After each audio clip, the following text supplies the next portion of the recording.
నిజామాబాద్ జిల్లాలో 10వ తరగతి పరీక్షా పత్రం లీక్ అయిన ఘటన కలకలం రేపింది. ఆలూరు మండల కేంద్రంలోని జిల్లా పరిషత్ హైస్కూల్లో జరిగిన హిందీ తెలుగు పరీక్షలకు సంబంధించిన ప్రశ్నపత్రాల ఫోటోలు బయటకు వచ్చాయనే వార్త వైరల్ అయింది. పరీక్షా కేంద్రంలో పరీక్షల నిర్వహణ బాధ్యతలు నిర్వహిస్తున్న వారిలోనే ఎవరో ప్రశ్నపత్రాలను సెల్ ఫోన్లో ఫోటోలు తీసి పేపర్ను బయటి వ్యక్తులకు వాట్సాప్లో పోస్ట్ చేశారనే విషయం బయటపడింది. దీంతో అప్రమత్తమైన విద్యాశాఖ అధికారులు, పోలీసులు పరీక్షా కేంద్రానికి చేరుకొని విచారణ ప్రారంభించారు.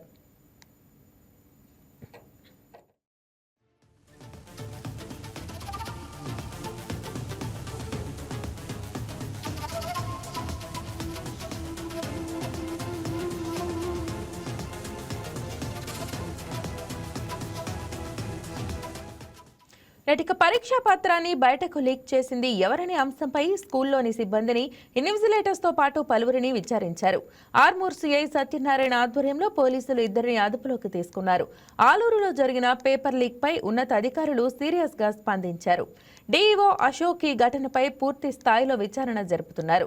జిల్లాలోని 144 పరీక్షా కేంద్రాల్లో ఎక్కడా కూడా ఇలాంటి పేపర్ లీక్ ఘటన పునరావృతం కాకుండా జాగ్రత్త పడాల్సిందిగా పరీక్షల నిర్వహణ బాధ్యులకు ఆదేశాలు జారీ చేశారు. బుధవారం తెలుగు పరీక్షతో పాటు హిందీ పరీక్ష కూడా జరిగింది. 2 పరీక్షల్లో ఏ పరీక్షకు సంబంధించిన పేపర్ బయటకు లీక్ అయిందనే విషయాన్ని ఖచ్చితంగా అధికారులు వెల్లడించడం లేదు. బోధనలో కూడా మాస్ కాపీయింగ్ జరిగినట్లు ప్రచారం జరిగినప్పటికీ దీనిపై ఎలాంటి సమాచారం లేదని అధికారులు తెలిపారు. ఆలూరు ZPHS లో పనిచేసే ఓ ఉద్యోగి ఎగ్జామ్ పేపర్ను మొబైల్ ఫోన్తో ఫోటో తీసి బయటకు లీక్ చేశారనే ఆరోపణలు వ్యక్తమవుతున్నాయి. 10వ తరగతి పరీక్షల్లో ప్రైవేట్ స్కూల్ యాజమాన్యాలతో ప్రభుత్వ టీచర్లు, విద్యాశాఖకు చెందిన కొందరు ఉద్యోగులు పరీక్షా కేంద్రాల్లోనే ఆబ్జెక్టివ్ టైప్ ఆన్సర్లు ఇన్విజిలేటర్ల ద్వారానే చెప్పిస్తున్నారనే ఆరోపణలు ఉన్నాయి.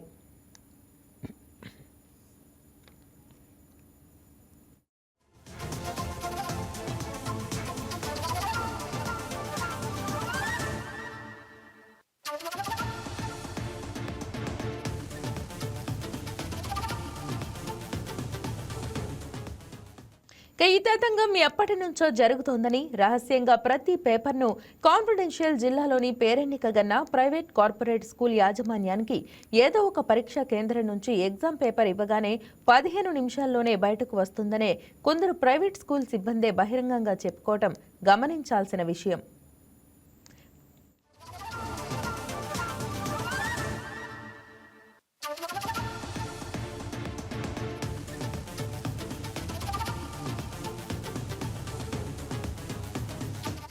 ఇక 100% రిజల్ట్స్ కోసం, ర్యాంకుల కోసం ప్రైవేట్ స్కూల్ యాజమాన్యాలు పరీక్షా కేంద్రాల్లో డ్యూటీలు చేస్తున్న వారికి పెద్ద మొత్తంలో డబ్బు ముట్టజెప్పి గుట్టు చప్పుడు కాకుండా వారి నుండి పేపర్ లీక్ విషయంలో హెల్ప్ తీసుకుంటున్నట్లు పలువురు అనుమానాలు వ్యక్తం చేస్తున్నారు. ఈ విషయంపై జిల్లా ఉన్నతాధికారులు విచారణ జరిపి పరీక్షలు పారదర్శకంగా జరిగేలా చూడాలని, సీనియర్స్ గా చదువుకున్న విద్యార్థులకు అన్యాయం జరగకుండా చూడాల్సిన బాధ్యత ఉందనే అభిప్రాయాలు వ్యక్తమవుతున్నాయి.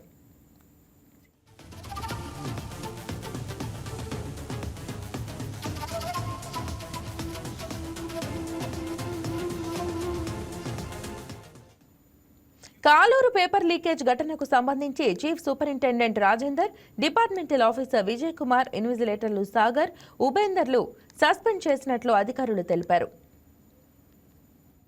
ఆలూరు మండలంలోని ZPHS స్కూల్ నందు రూమ్ నెంబర్ 2లో మాల్ ప్రాక్టీస్ జరిగిందని MVO నరేంద్ర గారు ఫిర్యాదు చేయగా దాని మీద దర్యాప్తు చేయగా ఆ school invigilator Sagar, Umender clerk negligence వల్ల మాల్ ప్రాక్టీస్ జరిగిందని తెలిసింది. దీన్ని పూర్తి దర్యాప్తు చేసి వివరాలు తెలుపుతాము.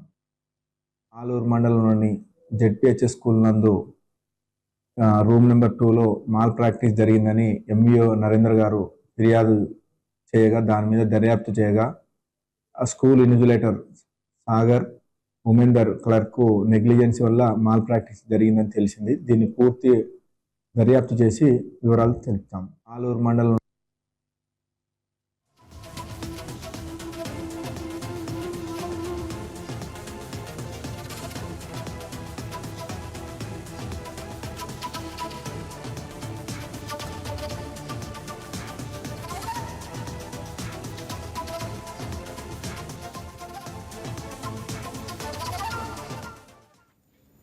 దీనిపై మరింత సమాచారం మా స్పెషల్ కరెస్పాండెంట్ సీమ అందిస్తారు.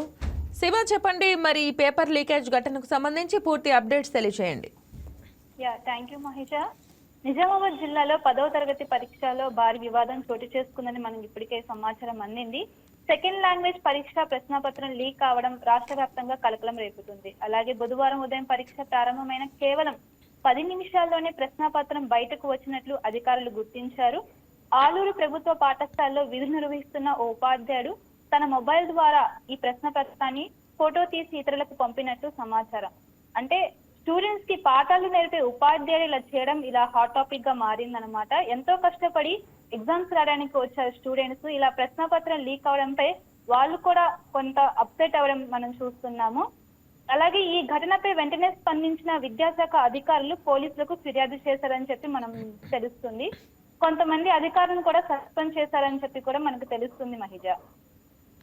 రైట్, అంటే దీని వెనుక ఈ రకంగా జరుగుతున్న చర్యలపై మరి విద్యాశాఖ అధికారులు ఏ రకంగా స్పందిస్తున్నారు, అసలు అధికారులకు విషయం వెళ్ళిందా? అది ఈ నేపథ్యంలో విధులు నిర్వహించిన నిర్లక్ష్యంగానే వివరించారని చెప్పి మనకి తెలుస్తుంది. సో ఈ ఎగ్జామ్ సెంటర్ లో ఇన్విజిలేటర్స్ ఎవరైతే ఉన్నారో వారిపై కఠిన చర్యలు కూడా తీసుకున్నారు. సో కొంతమంది అంటే ఎగ్జామ్ హాల్లో ఎవరైతే ఉన్నారో ఇన్విజిలేటర్స్ వారిని సస్పెండ్ చేస్తూ విద్యాశాఖ కూడా ఉత్తర్వులు జారీ చేసింది. ప్రస్తుతం ఈ ఘటనపై పోలీసులు లోతైన విచారణ చేపడుతున్నారు. పరీక్షల కేంద్రాల వద్ద పారదర్శకతపై ఈ ఘటన తీవ్ర ప్రభావం చూపే అవకాశం కూడా ఉంది మహిజ. రైట్, అలా చూసుకుంటే గనక ఇక్కడ ఓన్లీ మనకి ఈ ఆలూరుకే పరిమితం కాకుండా కొన్ని పరీక్ష కేంద్రాల్లో కూడా ప్రశ్నాపత్రం లీక్ అయిందని కూడా మనకి నిర్ధారణ అయింది మహిజ. రైట్, అంతేకాకుండా ఓన్లీ ప్రశ్నపత్రం లీకేజే కాకుండా మాస్ కాపీయింగ్ కానీ అదేవిధంగా ఇన్విజిలేటర్స్తోనే బిట్స్కి ఆన్సర్స్ చెప్పిస్తున్నట్టు కూడా తెలుస్తుంది. మరి దీని పట్ల ఎటువంటి చర్యలు తీసుకోబోతున్నారు? సో ఏంటంటే అధికారులు ముందుగానే వాళ్ళు ఎవరైతే ఉన్నారో ఇన్విజిలేటర్స్ వాళ్ళకి ముందుగానే మనకి అప్డేట్ ఇవ్వాలి. ఏంటంటే కొంచెం జాగ్రత్తగా చూసుకోవాలి, ఇలా ప్రశ్నపత్రం లీక్ కాకుండా చూసుకోవాలి. అలాగే వాళ్ళకి ముందుగానే ఇన్ఫార్మ్ చేయాలి. అసలు మన ఎగ్జామ్ సెంటర్లో ఇలా ఉంటే గనక కఠిన చర్యలు తీసుకోవాలనుకోవాలి. స్టూడెంట్స్ ఎంతో కష్టపడి వాళ్ళు ఎగ్జామ్స్ రాయడానికి వస్తారు కదా. సో ఈ ఎగ్జామ్ రాయడానికి వచ్చి వాళ్ళు ఇలా ఈ ప్రశ్నపత్రం లీక్ అయినా కొంతమందికే మనకి చెప్తారు, కొంతమందికి చెప్పరు. వాళ్ళు ఏంటంటే ఎగ్జామ్ ఎంత కష్టపడి మనం చదివినా పాస్ అవ్వకపోతే వాళ్ళు పాస్ అయ్యని చెప్పి కూడా స్టూడెంట్స్ ఫీల్ అవుతారు కదా. సో అధికారులు కొంచెం జాగ్రత్తగానే వివరించాలని చెప్పి మనం కోరుకుంటాం. Right Seema, thank you.